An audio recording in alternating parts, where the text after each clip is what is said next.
المصطفى بلغ مقاصدنا واغفر لنا ما مضى يا واسع الكرم. الله يا الله يا الله الله يا الله يا الله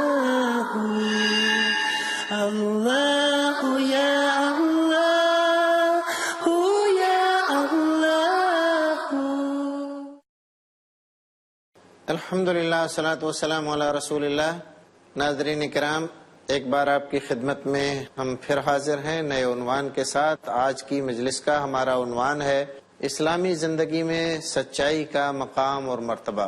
ناظرین، سچائی ایک ایسی صفت ہے کہ اگر بندے کے اندر پیدا ہو جاتی ہے تو اس کی ساری زندگی بہت خوشگوار ہو جاتی ہے، اور اگر سچائی سے بندہ دور ہو جاتا ہے تو دنیا والوں کی نظروں میں بھی گر جاتا ہے اور اللہ کی نظر میں بھی اس کی کوئی حیثیت نہیں رہتی.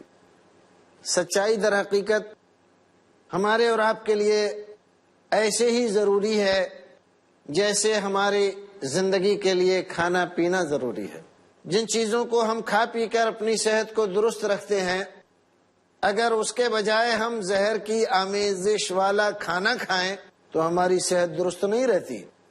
ایسے ہی اگر ہم اس زندگی میں سچائی کے ساتھ ساتھ جھوٹ بھی استعمال کرنے لگ جائیں، جھوٹی زندگی گزاریں، جھوٹی شان و شوکت کے لیے جئیں اور جھوٹ کو فروغ دیں، تو ہماری زندگی ہزاروں دشواریوں سے دوچار ہو جائے گی.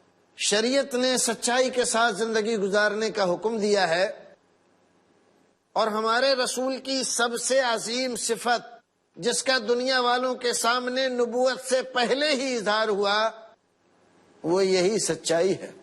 مکے والے آپ کو الصادق الامین کے نام سے یاد کرتے تھے.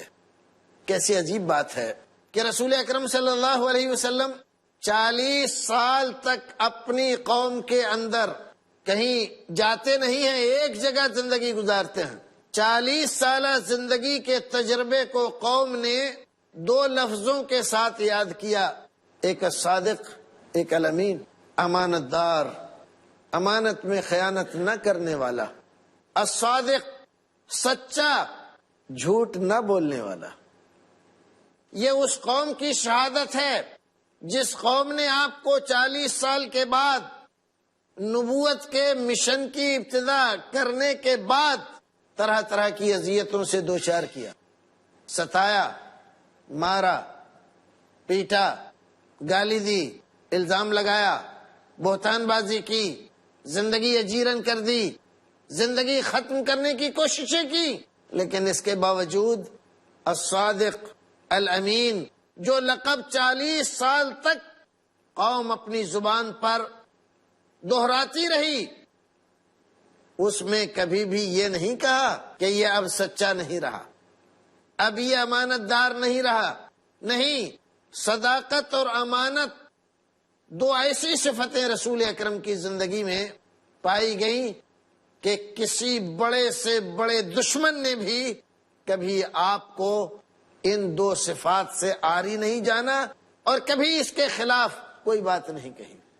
اگر امانت داری دیکھنا ہے تو آپ سیرت کا مطالعہ کریں، آپ کو ملے گا کہ رسول اکرم نے حضرت علی کو اپنے بستر پہ سو جانے کا حکم دیا ایک ذمہ داری ادا کرنے کے لیے. کیا تھی وہ ذمہ داری؟ ذمہ داری یہ تھی کہ میرے مدینہ چلے جانے کے بعد یہ امانتیں ہیں قوم کی. کس قوم کی امانتیں ہیں؟ یہ مسلمانوں کی نہیں، مسلمان تو تھے ہی نہیں، بیچارے ہجرت کر گئے تھے. یہ وہ لوگ تھے جو آپ سے دشمنی کر رہے تھے، جو آپ کو قتل کرنا چاہتے تھے، جو آپ کو مارنا چاہتے تھے. بڑے بڑے سرداران قریش مکے میں موجود تھے. ابو جہل بھی تھا، سفیان بھی تھے، عتبہ، شیبہ، ابو لہب، یہ سارے کے سارے موجود تھے. لیکن مکے والے اگر امانت اپنی رکھتے تھے تو محمد الرسول اللہ کے گھر رکھتے تھے. کیوں؟ اس لیے کہ اس کی امانت داری مسلم تھی. اگر کوئی آدمی کوئی بات کہتا اور اس کی تصدیق رسول فرما دیتے تو وہ بات بھی سچی مانی جاتی تھی۔ سب سے پہلا پیغام رسول اکرم نے کوہ صفا پر چڑھ کر قوم کو دیا تو پہلے یہ پوچھا کہ اگر میں بتلاؤں پہاڑ کے پیچھے ایک فوج چھپی ہوئی ہے، ان قریب حملہ کرے گی، کیا مان لو گے؟ کہنے لگے مان لیں گے، حالانکہ ماننے کے لائق بات نہیں تھی اس اعتبار سے کہ عقل کے خلاف تھی، قیاس کے خلاف تھی، تجربے کے خلاف تھی۔ کیوں؟ اس لیے کہ عقل کا، قیاس کا، تجربے کا تقاضا یہ تھا کہ مکے والوں کے خلاف کوئی قوم حملہ آور نہیں ہوتی۔ مکے والوں کی کسی سے اس طرح کی لڑائی نہیں تھی کہ کوئی قوم آ کر حملہ کر دے، اور اگر کوئی قوم آئے گی تو ظاہر ہے کہ اڑ کر نہیں آئے گی، زمین پر چل کر آئے گی، علاقہ صحرائی ہے، آسمان پر دور تک گرد و غبار چھا جائے گا، کوئی نشانی ایسی نہیں پائی جاتی تھی کہ اس کی تصدیق کی جائے۔ لیکن مکے والوں نے بیک زبان کہا کہ ہاں ہم اس کی تصدیق کریں گے۔ کیوں؟ اس لیے ما جربنا علیک الکذب، 40 سال کی زندگی تو نے ہمارے درمیان گزاری ہے، کبھی تجھے جھوٹ بولتے نہیں دیکھا۔ یہی نبی نبوت کے بعد اپنی امت کو ایک پیغام دیتا ہے۔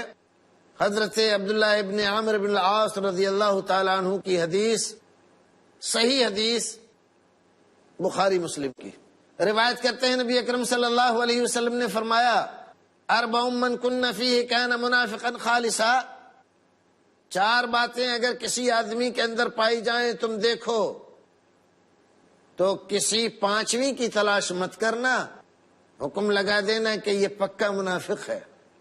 ومن كانت فيه خصلة كانت فيه خصلة من النفاق، بعض روایتوں میں حتی یدعها، اگر کسی کے اندر ایک خصلت پائی جائے تو یہ سمجھو، یہ مانو کہ اس کے اندر نفاق کی ایک خصلت پائی جاتی ہے، منافقت کی۔ جب تک وہ اس کو چھوڑ نہیں دے منافقت سے نکل نہیں سکتا۔ 4 باتیں، جب امانت دی جائے تو خیانت کرے، بات کہے تو جھوٹ بولے، وعدہ کرے تو پورا نہ کرے۔ ان خصلتوں کو رسول اکرم صلی اللہ علیہ وسلم نے منافقت کی خصلت قرار دیا، اور منافقوں کے بارے میں قرآن کا فیصلہ ان المنافقین فی الدرک الاسفل من النار، منافق مشرکوں اور کافروں سے بھی بدتر ہیں، جہنم کے نہایت نچلے طبقے میں اللہ رب العزت ان کو ڈالے گا اور رکھے گا۔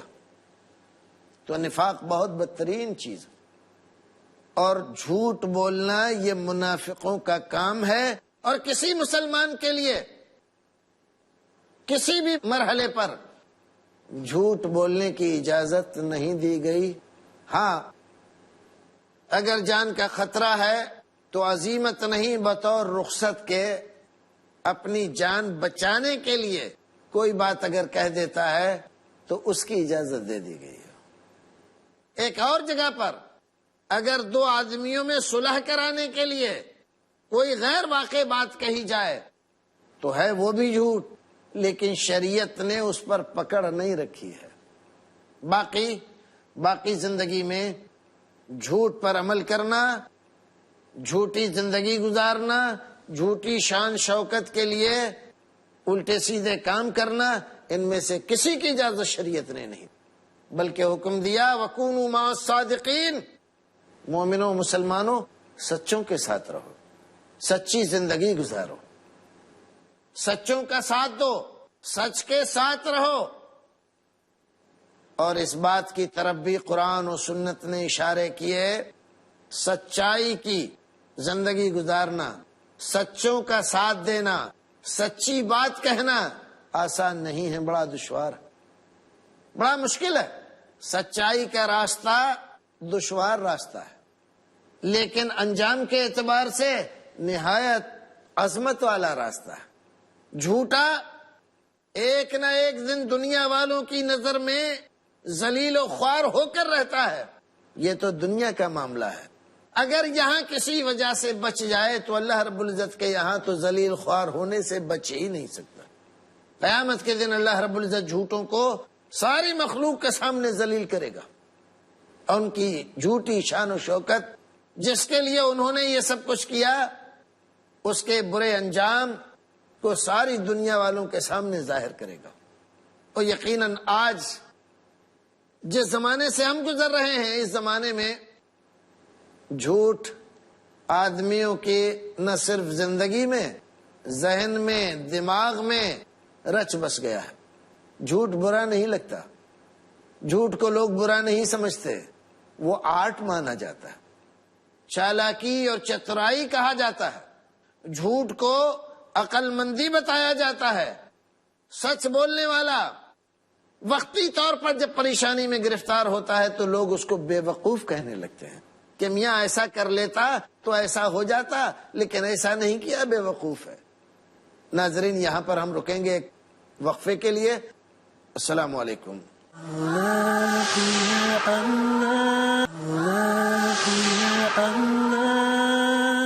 ناظرین، آپ کا اس سلسلے میں، اس مجلس میں پھر سے استقبال ہے۔ بات چل رہی تھی سچوں کی، سچ کہنے کی، سچ کی تبلیغ کرنے کی، سچائی پر زندہ رہنے کی۔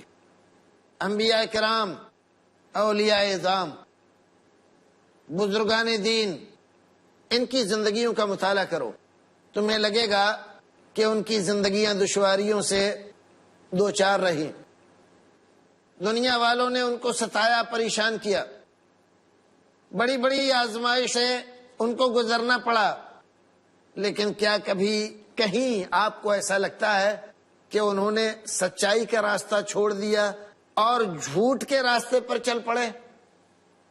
کبھی ایسا نہیں ہوا۔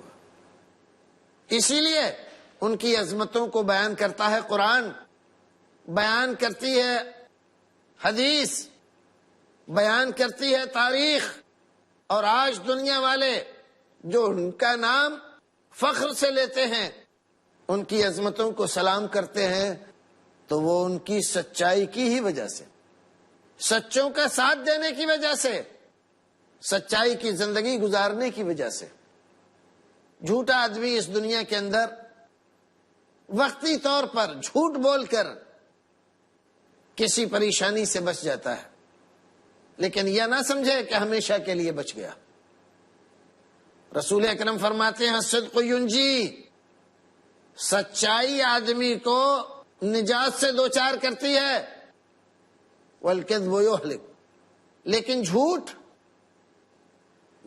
آدمی کو تباہ و برباد کر دیتا، کہیں کا نہیں رکھتا۔ اور جب کسی آدمی کو ایک بار جھوٹا قرار دیا جائے، پھر وہ کتنی ہی سچی بات بھی کہے تو لوگ اس کا یقین نہیں کرتے کہ فلاں آدمی جھوٹا ہے، جھوٹ بولتا ہے۔ آپ دیکھیے محدثین کرام کو، انہوں نے احادیث رسول کو محفوظ رکھنے کے لیے جو علم ایجاد کیا جرح و تعدیل کا، اگر کسی آدمی کی زندگی میں ایک بار انہوں نے یہ دیکھا کہ اس آدمی نے جھوٹ بولا، تو ساری حدیث، ساری محنتیں اور کوششیں، ساری زندگی کی اس کی محدثین کی نگاہ میں رائے گاں چلی گئی، اس کی کوئی بات قابل اعتبار نہیں رہی۔ کس لیے کہ جو آدمی ایک بار جھوٹ بول سکتا ہے وہ بار بار بھی جھوٹ بول سکتا ہے، اس کی کسی بات کا اعتبار نہیں کیا جا سکتا۔ یہ بڑی ذلت کی بات ہے، بڑی شرم کی بات ہے کہ آدمی کی ساری زندگی کی کمائی یوں اس طرح سے رائے گاں چلی جائے، لیکن یہ جرم ہی اتنا بڑا ہے۔ جھوٹ آج ہماری زندگیوں میں رچ بس گیا ہے، ہمیں اس سے پیچھا چھڑانے کی کوشش کرنی چاہیے۔ ہمارے کتنے بھائی ہیں وہ اپنے بچوں کو جھوٹ سکھاتے ہیں، اگر وہ جھوٹ نہیں بولتا تو ناراض ہوتے ہیں، اس کو مارتے ہیں۔ کوئی آدمی باہر آیا، دروازے پر اس نے ناک کیا، دروازہ کھٹکھٹایا، کنڈی بجائی، بچے کو بھیجا، جاؤ دیکھو کون ہے۔ کون صاحب؟ کہاں سے آئے ہیں؟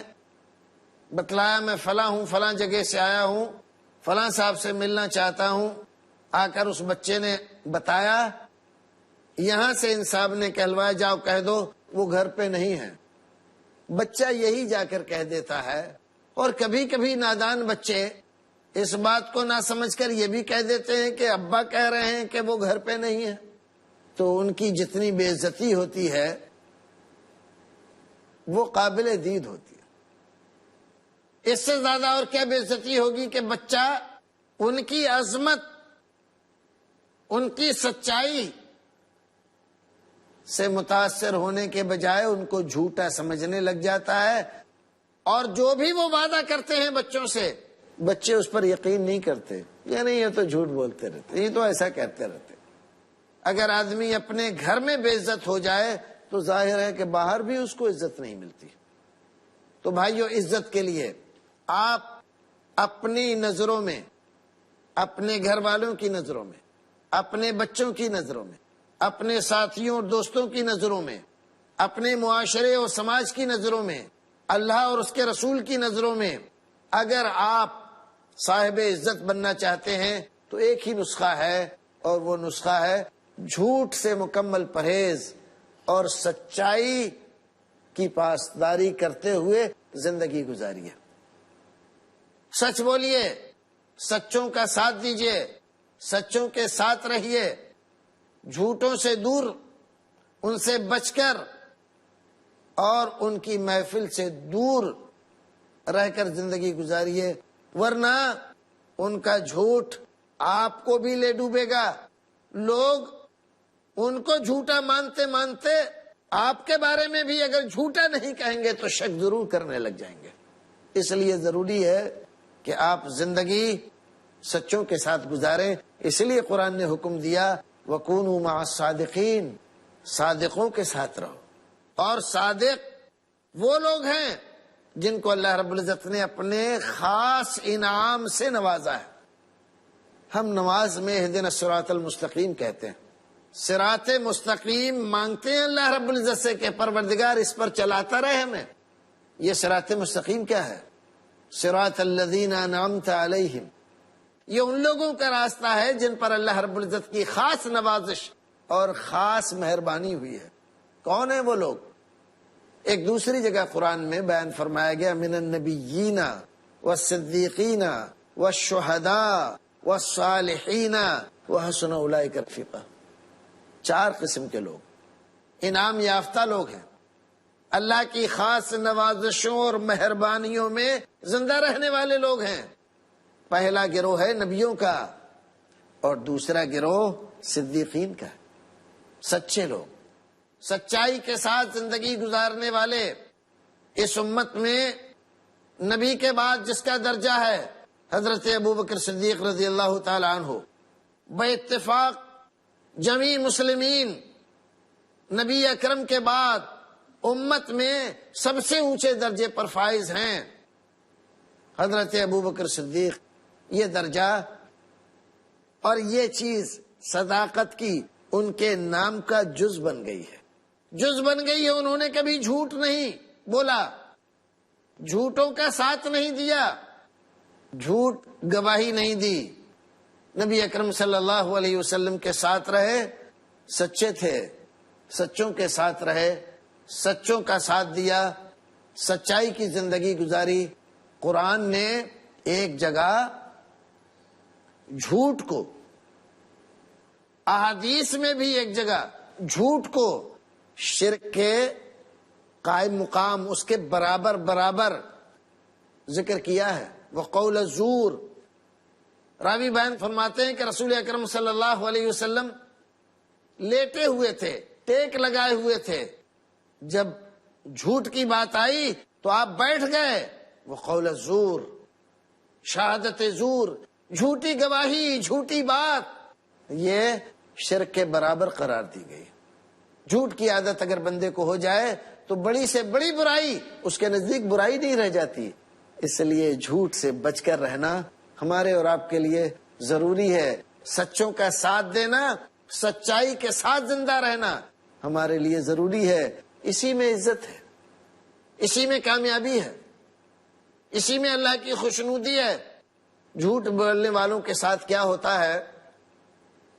اس دنیا میں جب ایک بار آدمی کا اعتبار اٹھ جاتا ہے، لاکھ کوشش کرے پھر وہ اعتبار قائم نہیں ہوتا۔ کسی آدمی کے دل میں ایک بار یہ بات بیٹھ جائے کہ یہ آدمی جھوٹا ہے، آپ کتنا ہی اس کو یقین دلائیے کتنے پیسے خرچ کر دیجئے، کتنی مشقتیں برداشت کیجئے، لیکن پھر آپ کو وہ سچا ماننے کے لیے تیار نہیں ہوگا۔ اتنی بڑی نحوست ہے۔ جھوٹ تو منافقت ہے۔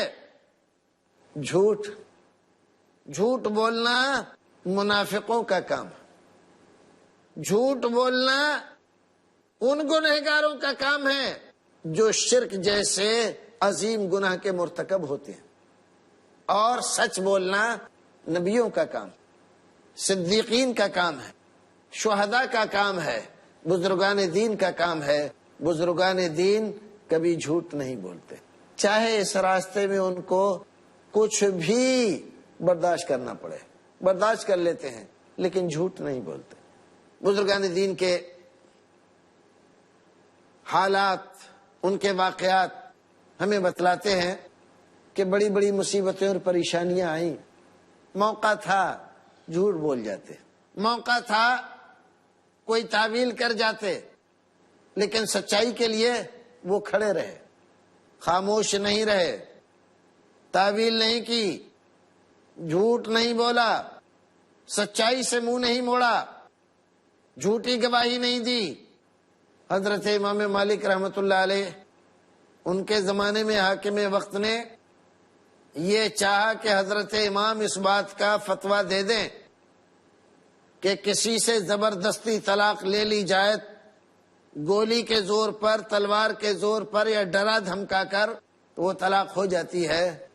حضرت امام مالک رحمۃ اللہ علیہ نے منع فرمایا، ہرگز نہیں، ایسا نہیں ہوتا، زبردستی کی طلاق نہیں ہوتی۔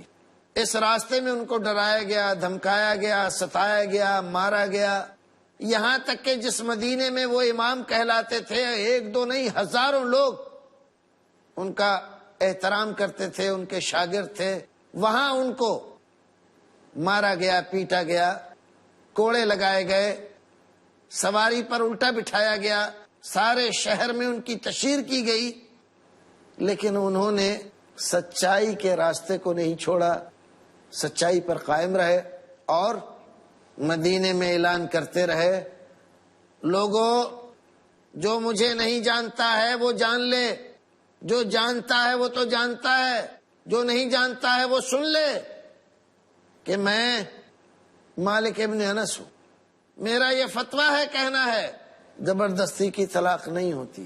اس راستے میں ان پر جو اذیتیں روا رکھی گئی، ان کے شانے دونوں مونڈے یہ اتر گئے تھے، کوڑے اتنے سخت مارے گئے کہ ہاتھ اوپر نہیں اٹھتے تھے، یہ برداشت کیا، لیکن جھوٹی گواہی نہیں دی، جھوٹی بات نہیں کہی، سچے تھے، سچائی پر قائم رہے اور مثال قائم کر گئے۔ اللہ رب العزت اپنی رحمتیں نچھاور کرے ان سچے لوگوں پر، بزرگان دین پر، اولیاء کرام پر، صدیقین و شہداء پر، جو سچائی کے راستے پر قائم رہے، سچائی کا راستہ ہمیں بتا گئے، روشنی دکھا گئے۔ پروردگار ہمیں اور آپ کو سچ بولنے، سچ کہنے، سچوں کی سی زندگی گزارنے کی توفیق بخشے، اور اسی کے ساتھ ہمارا یہ سلسلہ یہاں اختتام پذیر ہوتا ہے۔ پھر ملیں گے ایک نئے عنوان کے ساتھ، تب تک کے لیے اللہ حافظ، السلام علیکم ورحمۃ اللہ وبرکاتہ۔